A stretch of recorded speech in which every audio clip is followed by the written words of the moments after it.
Laurence!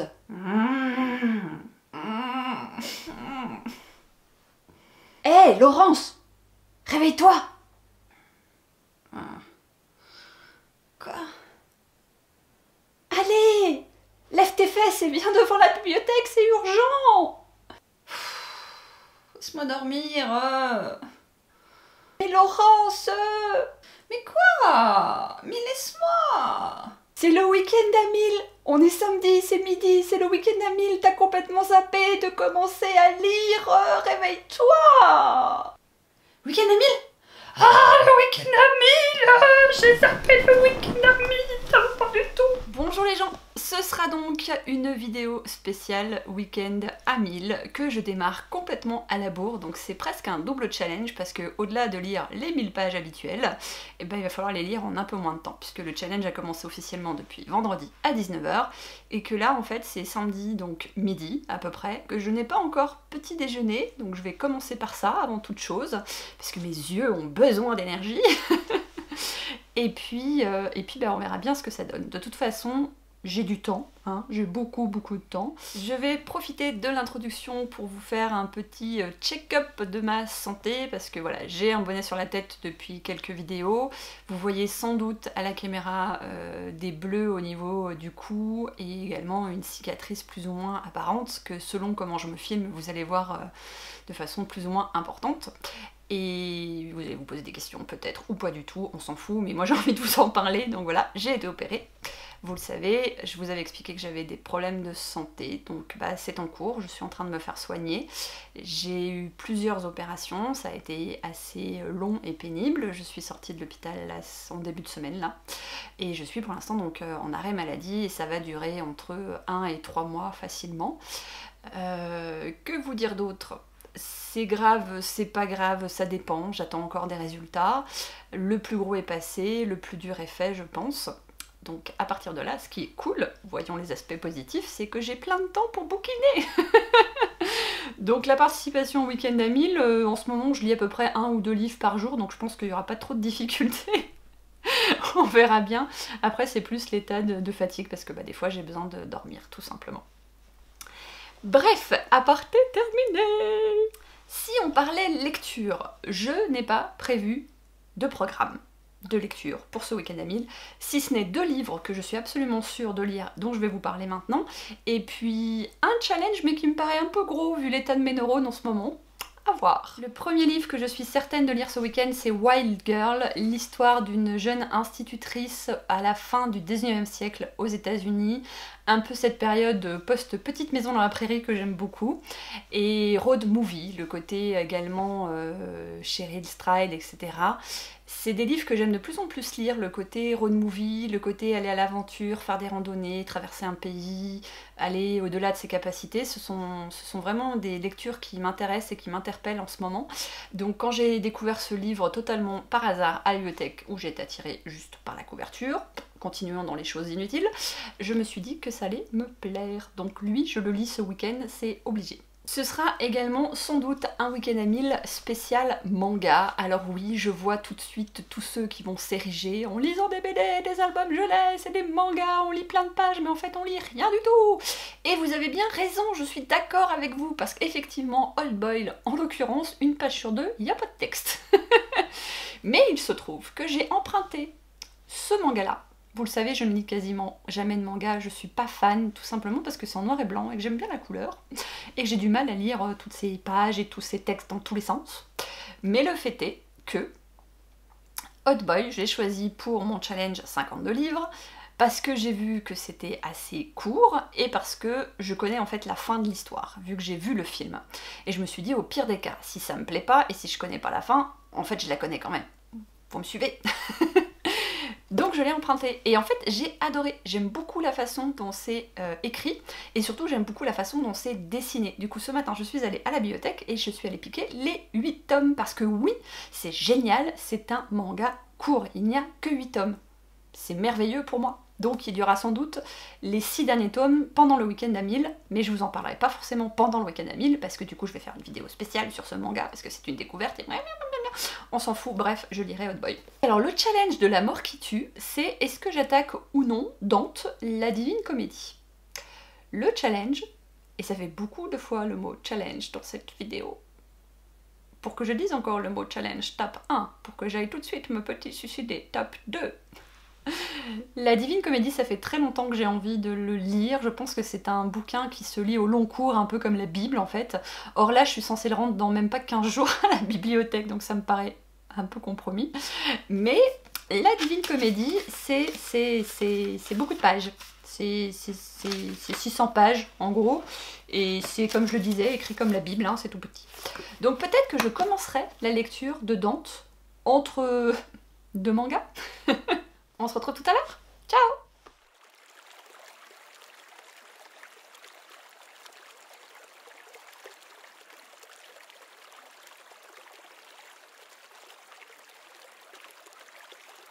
Samedi soir, bonsoir, j'ai terminé. Je ne sais plus comment il s'appelle. Wild Girl, et j'ai adoré. J'ai passé un très très bon moment de lecture. Alors je me suis un peu plantée sur le synopsis, on va dire. J'étais vraiment persuadée qu'on allait suivre l'aventure de cette jeune femme qui partait donc de l'Est, issue d'une bonne famille, pour se diriger dans les plaines de l'Ouest au milieu des pionniers, donc à la fin du 19e siècle. J'étais vraiment persuadée que le bouquin allait raconter son road movie, et en fait pas du tout. C'est vraiment son installation une fois qu'elle est arrivée dans la ville où elle va devenir institutrice. Et donc on est vraiment dans un épisode presque de La Petite Maison dans la Prairie. Et d'ailleurs, il y a un personnage qui, à mon avis, est une référence à La Petite Maison dans la Prairie. C'est une épicière qui a tout du personnage de Madame Olson, et je me suis régalée à la détester tout au long du livre. Ce livre traite du quotidien des pionniers d'une toute petite ville qui est en train de se construire, où tout le monde sait absolument tout sur tout le monde, avec l'institutrice qui est toute jeunette, qui a 19 ans, qui essaie de tenir sa classe alors qu'elle a des élèves qui peuvent avoir quasiment son âge, de toute la notion de courtisan, on va dire, quand on essaye de se placer, d'avoir une bonne position sociale, et le fait que cette jeune fille, elle, a quitté tout ça parce qu'elle avait soif de liberté et d'indépendance. On est face à un personnage qui est sans doute une des premières féministes de l'époque, on va dire, et c'est un bouquin qui est super intéressant. Je me suis vraiment régalée, j'ai appris plein de trucs sur l'histoire, il est vraiment bien documenté, il y a des références à certains, on va dire, épisodes, comme par exemple la déclaration des sentiments, qui est a priori un des premiers textes féministes des États-Unis.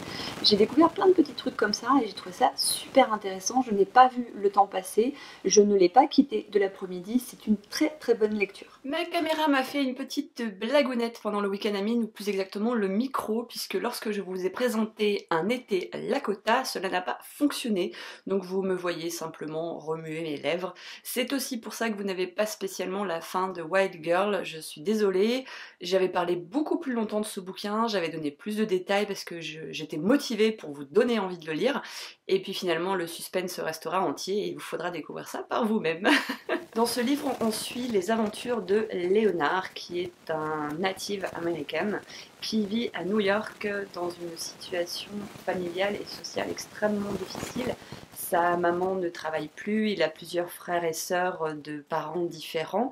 Son petit frère est un petit peu le caïd du quartier puisqu'il trempe dans des affaires de drogue plus ou moins louches. Et dans tout ce contexte, lui essaye de s'en sortir en ayant obtenu une bourse pour l'université qui par exemple sert à nourrir toute la famille. Et donc il galère pour trouver un petit job.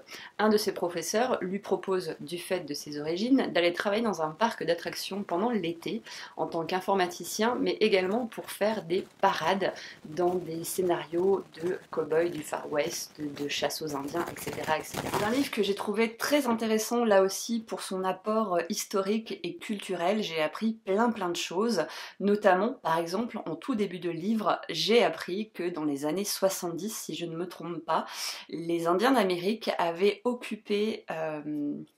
Eh ben voilà, fallait que je perde le nom maintenant. Alcatraz avait occupé Alcatraz pendant quasiment 2 ans, il me semble bien, en expliquant qu'ils voulaient qu'Alcatraz devienne une réserve indienne parce que ça correspondait exactement aux critères des blancs américains par rapport au fait que c'était isolé, qu'il n'y avait pas d'électricité, qu'il n'y avait pas de travail, enfin voilà, c'était une démarche qui était extrêmement ironique, mais assez bien trouvée je trouve, pour pas très français et tout ça non plus. Bref. Et voilà, j'ai encore appris plein de trucs comme avec Wild Girl, donc j'ai adoré cette partie-là. Par contre, À un moment donné, le livre part dans une espèce d'intrigue plus ou moins policière qui ne m'a pas plu du tout. Voilà, alors là c'est vraiment une question de goût parce que c'est assez bien écrit, parce qu'il y a des choses qui sont pertinentes, parce qu'il y a une intrigue qui se suit bien, il y a des rebondissements, enfin voilà, j'ai rien à dire en termes d'écriture. En même temps, encore une fois, qui suis-je pour dire si c'est bien ou mal écrit? Ça se finit un peu en mode boudin. Au boudin. Je l'aime bien cette expression. Voilà, je vous laisse donc avec un été Lakota et la vidéo, on reprend son cours.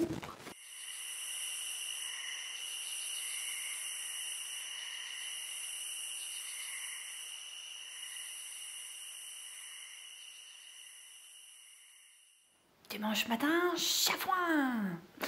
C'est 7 h du mat, j'ai super mal dormi, je suis grognon, je suis bougon, je suis fatiguée. Voilà, il y a des fois comme ça, hein, vous passez une mauvaise nuit, vous faites des cauchemars, vous n'avez pas trouvé la bonne position, et ben voilà, c'était une nuit comme ça, toute pourrie. Donc dans ces moments-là, pas grand-chose à faire à part se lever et bouquiner, hein? Donc c'est parti! Parce qu'au cours d'un week-end à 1000 tout compte, je lis aussi quelques pages d'un livre de cuisine pour choisir ma prochaine petite gourmandise que je vais me préparer. Et ce sera sans doute cette petite chose-là. Miam, miam, miam.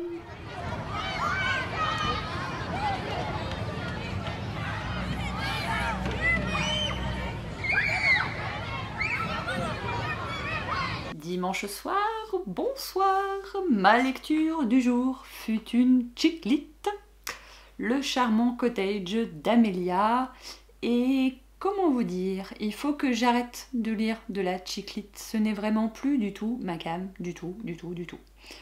Le livre se lit facilement, il est agréable, c'est mignon, mais c'est pas du tout ce que j'aime. Et alors vu que j'avais adoré les 2 précédents bouquins de week-end, la chute a été encore un peu plus rude. Dans ce livre, on suit les aventures d'Amélia et de Jack, qui vivent tous les deux dans un petit appartement londonien. Amélia va bientôt avoir 30 ans, elle se pose des questions sur sa vie, et de fil en aiguille, ils décident d'aller vivre dans un petit cottage à la campagne, et donc de rénover un cottage.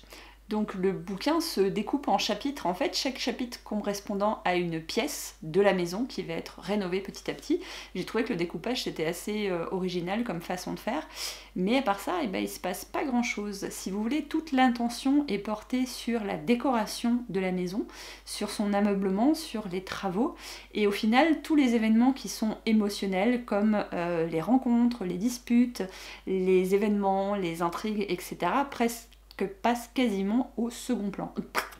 J'ai eu du mal à la sortir celle-là. Du coup, c'est assez étrange parce que par exemple, vous êtes au milieu d'une scène où elle décrit quels sont les travaux qu'elle va faire dans telle ou telle pièce, et d'un seul coup, vous apprenez que elle s'est disputée avec telle ou telle personne. Ça arrive comme un cheveu sur la soupe, sans que vous ayez vraiment de contexte. Il y a assez peu de dialogue au final, et voilà quoi. Je me suis un peu ennuyée, je dois dire. En fait, ce qui manque, c'est une certaine pondération sur les détails. Vous en avez énormément en termes de description et vous en avez très peu en termes d'action ou d'émotion. Donc c'est assez bizarre. À côté de ça, j'ai vécu quand même de petits moments sympathiques parce que voilà, j'ai un amour particulier pour les pubs anglais avec leur nom à la White Castle et autres Black Trees ou je ne sais quoi.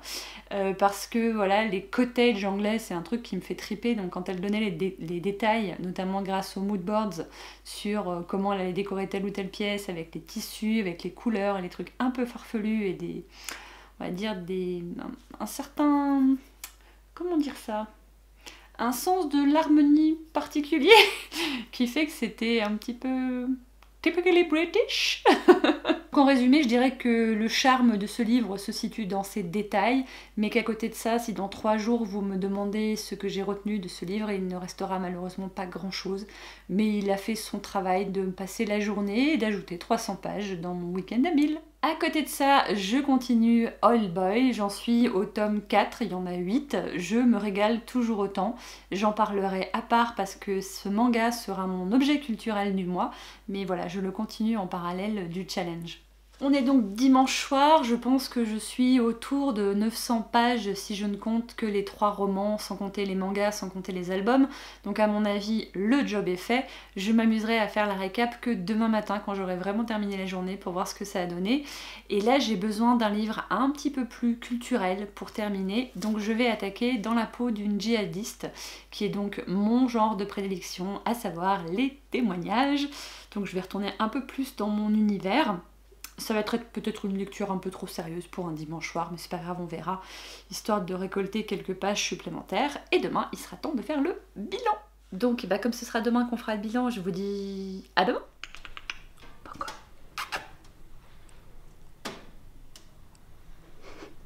Tu peux bouger ton nez, qu'on voit que t'es pas mort, s'il te plaît? Dis donc Laurence, une petite question comme ça, tu t'étais pas engagée à éventuellement commencer la lecture de la Divine Comédie de Dante pendant ton week-end à Mille? Parce que je me rappelle pas l'avoir vu passer. Et parce qu'il en faut bien un à la fin d'un week-end à 1000, c'est l'heure du bilan. J'aurai donc lu pendant ce week-end 9 livres, donc 5 sacrément chouettes.